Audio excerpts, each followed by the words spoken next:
Lela Ford, ayaw pa makatabaw ang kanyang kuyang si Daniel Padilla.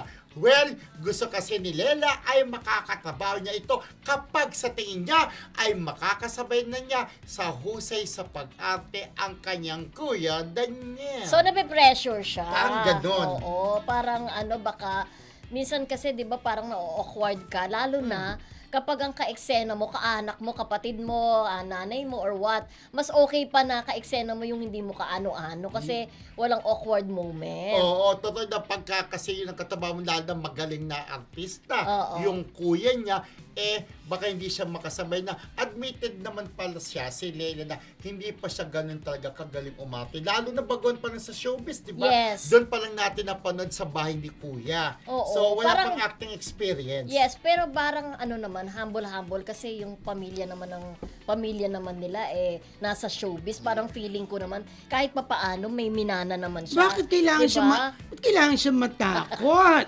'Di ba? Si Daniel nga nung nag-uumpisa, sumabak siya sa actingan at naka-eksena niya yung mga mabibigat na mga artista, 'di ba? Siyempre, Magagaling. totoo rin naman na kapag makakaksena mo yung magagaling, siyempre, ma-intimidate ka. Pero More of sa kanya yung kapatid niya kasi.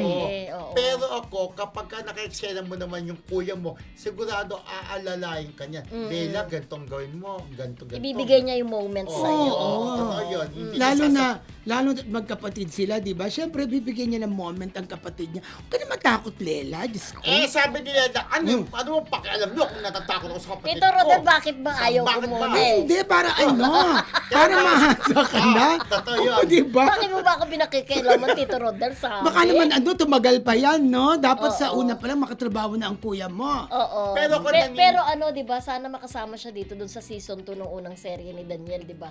May mga ganun para masabak ka agad. Pero kung naniniwala, tama, magkakatabaw din naman yung magkapatid since parehas sila na nasa isang istasyon. Correct. Sabangan na lang natin kung kakaban ba si Lela sa kanyang kuya Daniel. O aalalain naman siya ni Daniel, di ba? Huwag ka nang kabahan, no? Makipagtrabaho ka na. May sumagot, sabi ng kanilang istasyon. Oo. Sorry, Rodel, hindi pa kami nag-offer sa kanya ng project wala with pang offer. Hair, kuya, sabing ganon. Naku, kung wala pang offer, bigyan na, no? Okay, eto Since, na. ano siya, grand winner, di ba? Correct. Sa PBB.